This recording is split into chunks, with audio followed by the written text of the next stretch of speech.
जो आपने अगली वीडियो में देखा था कि जो वैद्युत द्विध्रुव के कारण उत्पन्न वैद्युत क्षेत्र की तीव्रता है, हम उसको विशेष रूप से दो स्थितियों में उल्लेख कर सकते हैं। अच्छी अथवा अनुदैर्ध्य स्थिति, जिसको हम सत्यापित करा चुके हैं। आज हम बात करते हैं कि निरक्षीय अथवा अनुप्रस्थ स्थिति, यानी वैद्युत द्विध्रुव की निरक्षीय रेखा पर स्थित बिंदु पर वैद्युत क्षेत्र की तीव्रता की गणना हम कैसे करेंगे। डायग्राम के माध्यम से समझेंगे तो आपके लिए आसान होगा। और जिस तरह हम इसमें चित्र की व्याख्या बता रहे हैं, वैसे ही आपको लिखना है। बहुत ही आप आसानी तरीके से चाहे तो लिख सकते हैं। देखिए, AB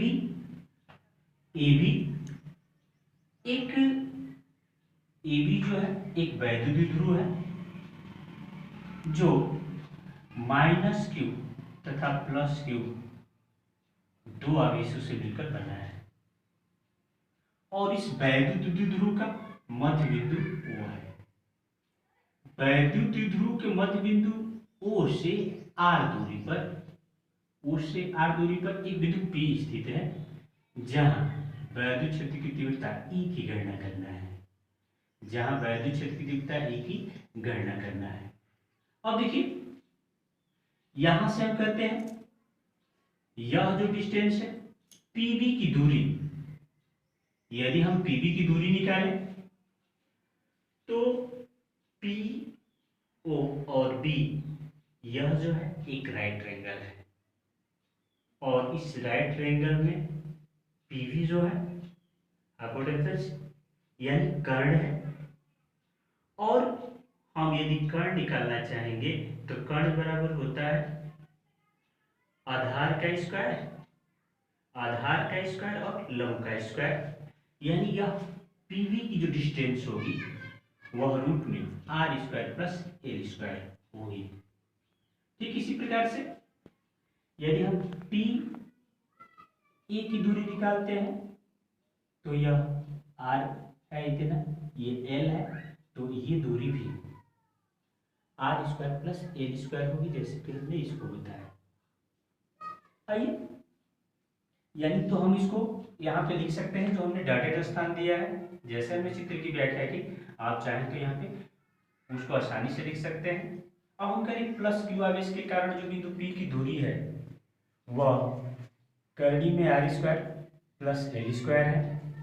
-q आवेश के कारण बिंदु P की जो दूरी है वह भी इतना ही है, करनी में r² प्लस l²। अब देखिए, यदि हम +q आवेश के कारण वैद्युत क्षेत्र की तीव्रता E की गणना करते हैं तो यहाँ पे होगा 1/4 पाई एप्सिलॉन k q अपन √r² प्लस l²। क्योंकि दूरी इतनी है तो हम दूरी का वर्ग होता है वैद्युत क्षेत्र की तीव्रता के माध्यम से जानते हैं, तो q अपन करड़ी में r² प्लस l² का होल स्क्वायर। जो ही हम स्क्वायर के चिन्ह को, यदि हम स्क्वायर के चिन्ह को हटाएंगे इसमें, तो यह इससे स्क्वायर इसका करेंगे तो यहाँ पे करनी समाप्त हो जाएगा। तब E1 बराबर आपका होगा 1/4 पाई एप्सिलॉन k q अपन r² प्लस l²।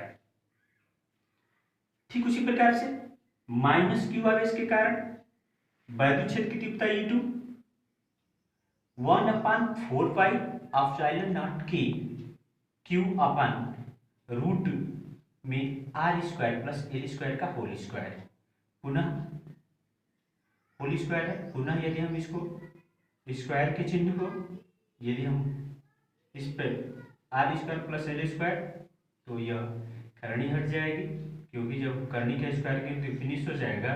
और ये होगा E2 बराबर 1/4 pi epsilon k r² plus l²। अब देखिए E1 व E2 के मान परस्पर परस्पर बराबर है। आप देखिए E1 और E2 का मान परस्पर बराबर है। यहां से E1 का मान, ये देखिए E1 का मान, E1 का मान ये, और ये E2 का मान, ये परस्पर क्या है, बराबर है। E1 और E2 का मान परस्पर बराबर है। तो E1 व E2 को, E1 व E2 को परस्पर लंबवत व समांतर दो घटकों में यदि वियोजित करते हैं तो AB के लंबवत घटक E1 cos थीटा व E2 cos थीटा एक ही दिशा में होंगे।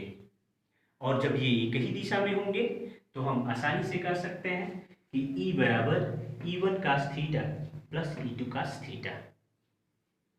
अब E बराबर E1 का मान ऑलरेडी हम जानते हैं 1/4 पाई एप्सिलॉन नॉट के Q upon R square plus L square, और cos थीटा है तो cos थीटा को हम लिख देंगे।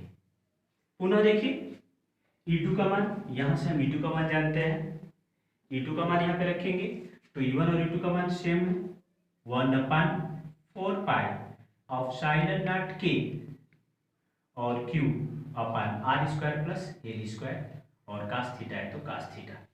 अब देखिए ध्यान से देखेंगे 1/4 पाई एप्सिलॉन नॉट के Q upon R square plus L square, और 1/4 पाई एप्सिलॉन नॉट के Q upon R square plus L square cos theta, दोनों समान है। यहाँ से यदि हम इसको निष्कासित कर लेते हैं तो cos थीटा का से डायरेक्ट भी जोड़ सकते हैं। थोड़ा सा आसानी के लिए मैं बता रहा हूँ। आप इसको यदि बाहर कर लेते हैं तो ये बचेगा यहाँ से cos थीटा, यहाँ से निकल जाएगा तो cos थीटा और cos थीटा मिलकर हो जाएगा 2 cos थीटा।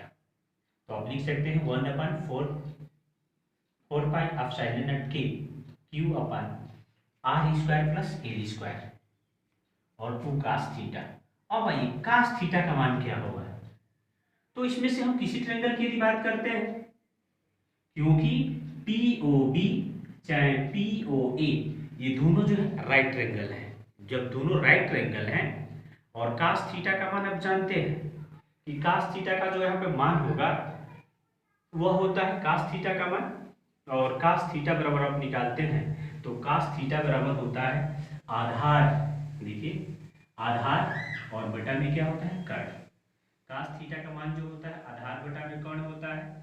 तो इस स्थिति के आधार पे हम कह सकते हैं आधार इसका क्या है L। इस त्रिभुज की बात करते हैं तो इसका आधार क्या है L, इस त्रिभुज की बात करते हैं तो इसका आधार क्या है L, और कर्ण, तो कर्ण क्या है R square plus L square.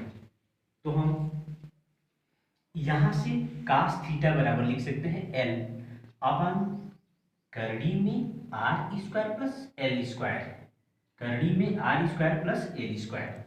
अब देखिए तब हम यहां से पुनः चूंकि का ही वैल्यू प्राप्त कर रहे हैं E बराबर हम लिख सकते हैं 1/4 पाई एप्सिलॉन नॉट के Q upon R square plus L square, और यहां से 2, यहां से देखिए क्योंकि हम इसका मान निकाले हैं cos थीटा का मान, तो ये Q है तो यहाँ पे तो Q upon R square plus L square लिख लिया, 2 है तो 2, cos थीटा का मान निकाले हम L upon R square plus whole square, और यहाँ पे देखिए R square plus L square ये करनी में है, जो ही करनी के चिन्ह को यहाँ से हटा देंगे, डायरेक्ट हमने लिखा है करनी के चिन्ह को जब हटा देंगे तो इस पे हो जाएगा R square plus L square पे 1/2।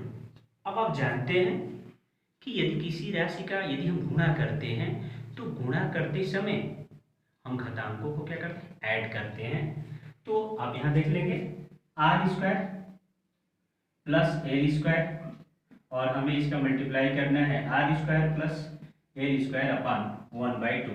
तो इसका घातांक कुछ नहीं तो 1 और इसका घातांक 2, तो 1/1/2 इसको जोड़ोगे तो ये हो जाएगा 3/2।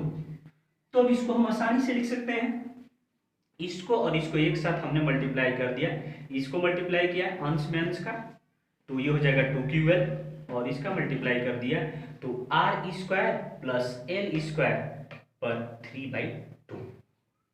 परंतु हम जानते हैं कि वैद्युत P बराबर 2QL, तब इस 2QL के स्थान पे हम आसानी से P लिख सकते हैं।